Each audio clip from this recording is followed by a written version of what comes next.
9장 1절에서 10절, 제가 가지고 있는 성경 신약 361페이지입니다. 함께 합독하겠습니다. 첫 언약에도 섬기는 예법과 세상에 속한 성소가 있더라. 예비한 첫 장막이 있고 그 안에 등장대와 상과 질서병이 있으니 이는 성소라 일컫고, 또 둘째 휘장 뒤에 있는 장막을 지성소라 일컫나니 금 향로와 사면을 금으로 싼 언약궤가 있고 그 안에 만나를 담은 금 항아리와 아론의 쌍난 지팡이와 언약의 돌판들이 있고 그 위에 성소재를 덮는 영광의 그룹들이 있으니 이것들에 관하여는 이제 낱낱이 말할 수 없노라.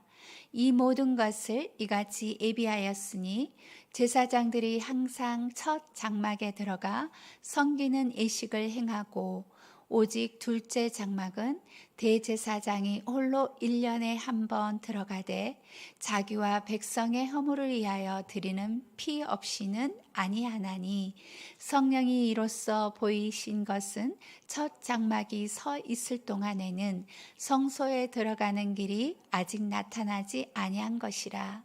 이 장막은 현재까지의 비유니 이에 따라 드리는 예물과 제사는 섬기는 자를 그 양심상 온전하게 할 수 없나니, 이런 것은 먹고 마시는 것과 여러 가지 씻는 것과 한캐 육체의 예법일 뿐이며 개혁할 때까지 맡겨둘 것이니라.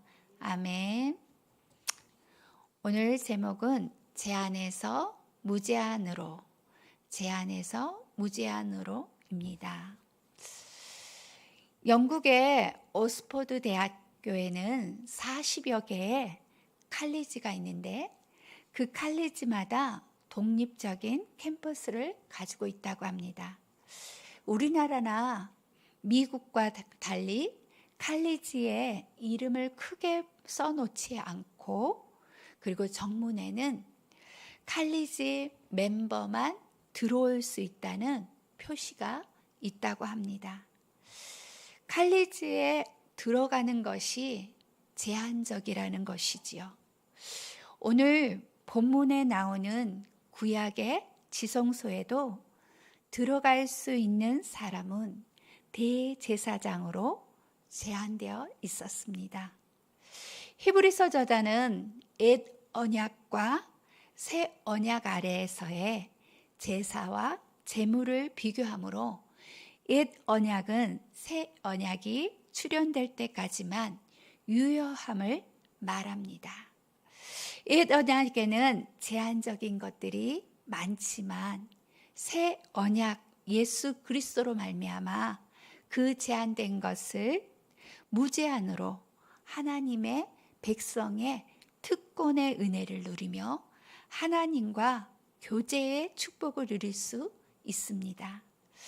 본문을 살펴보면서 구약에 제한되어 있던 것들이 새 언약 예수 그리스도로 말미암아 무제한으로 누리는 은혜를 살펴보도록 하겠습니다.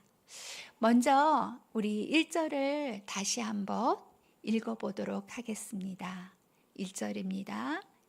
첫 언약에도 섬기는 예법과 세상에 속한 성소가 있더라.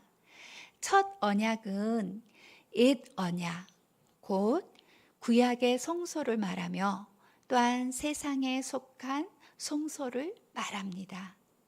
2절에 예비한 첫 장막이 있고 그 안에 등장대와 상과 진설병이 있으니 이는 성소라 일컬고, 구약의 성막에 들어가면 먼저 첫 번째 성소가 있고 그 성소 안에는 등장대와 상 그리고 진설병이 있었으며, 둘째 휘장 뒤에 있는 지성소가 있었습니다.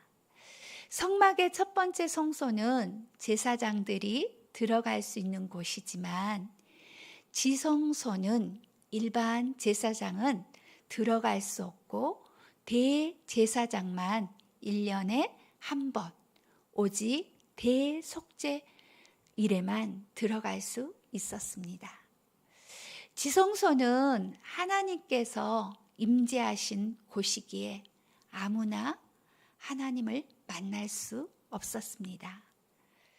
대제사장 또한 1년에 한 번 대속죄일에 들어갈 수 있었습니다.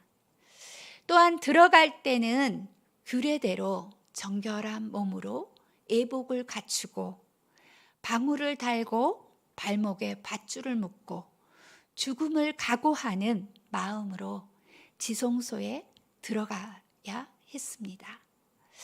하나님은 거룩하시고 흠 없으시기에 특별히 구별된 대제사장도 완전할 수 없기에 죽어 나오는 경우가 있었습니다. 그래서 지성소에 들어가는 대제사장들은 죽음을 각오하고 하나님 앞에 나가야 합니다.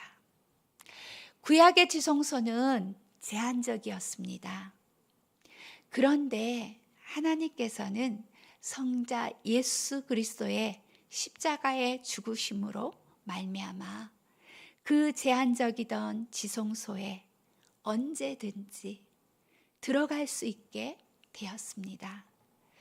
예수님을 구주로 영접한 성도라면 누구나 은혜의 보좌 앞에 나아갈 수 있습니다.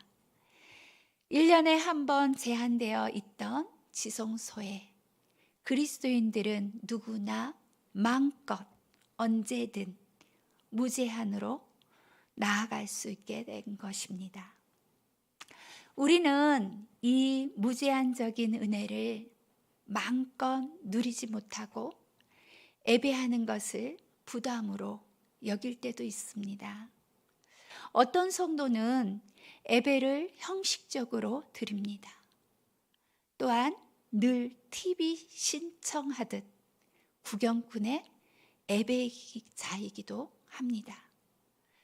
그리고 하나님께 예배드리는 주체자가 아니라 설교 듣는 자로 또한 평가자이기도 합니다. 옛 대제사장도 못 누렸던 그 하나님과의 교제의 은혜를 누리지 못합니다.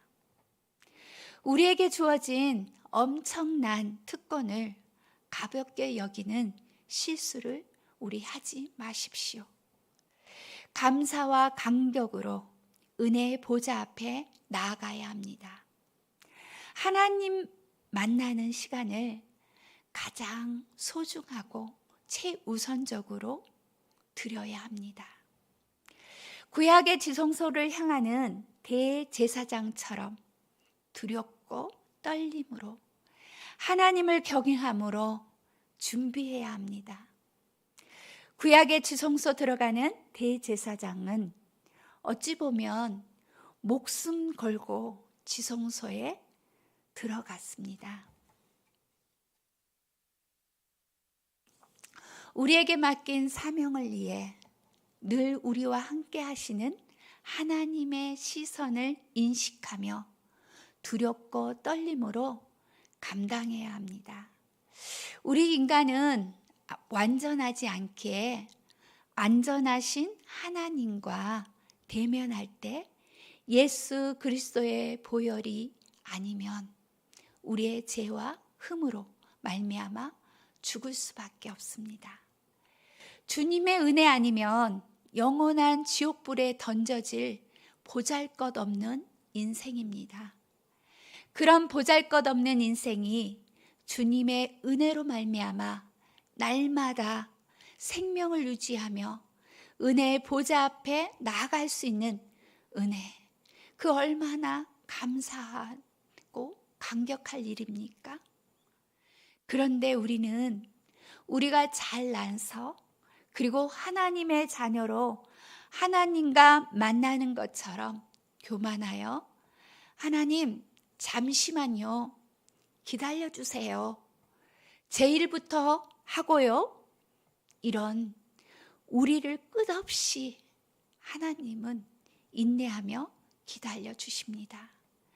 또한 우리는 하나님 앞에서 다리를 꼬고 무례한 구경꾼처럼 예배할 때가 있습니다.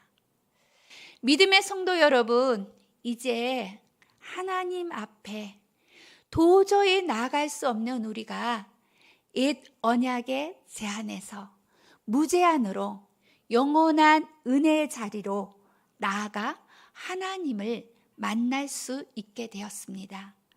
그 놀라운 특권의 은혜를 우리 누립시다. 이제 우리는 언제든 하나님께서 주시는 은혜를 얻기에 은혜의 보좌 앞에 담대히 나가야 합니다. 대제사장이 지성소에 들어갈 때는 반드시 희생 제물의 피를 가지고 들어가야 했습니다. 자기와 백성의 죄를 용서받기 위해서입니다.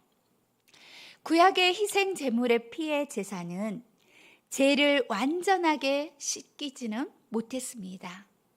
그래서 매번 피의 제사가 필요했습니다.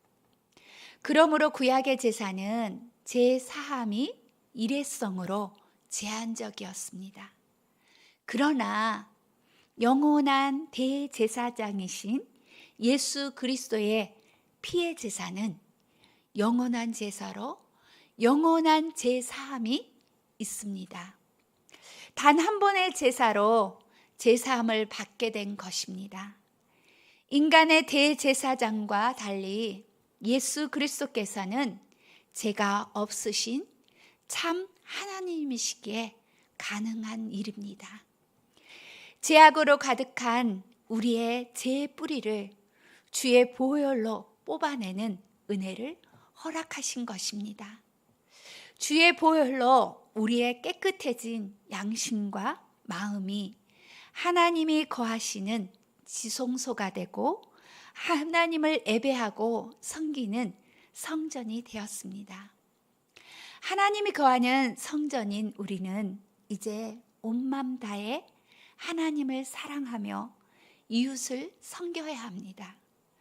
하나님의 자녀답게 그리고 제사장답게 순결한 삶으로 본이 되어야 합니다. 우리를 택하시고 제한이 없는 무한한 은혜와 사랑을 주신 주님께 감사하는 삶을 보여줘야 합니다. 구약시대 대제사장까지도 제한적으로 누렸던 하나님과의 만남의 축복을 우리는 누릴 수 있습니다. 또한 일회성인 제한적인 속죄로 매번 제물의 피로 드려져야 하는 속죄가 주님의 보혈로 영원한 제사함의 은혜 입은 자로 우리에게 주어졌습니다. 우리의 대제사장 예수 그리스도로부터 온 무제한의 은혜를 매 순간순간 삶의 예배로 누리시길 축복합니다. 아멘. 우리 기도합시다. 약 1400년의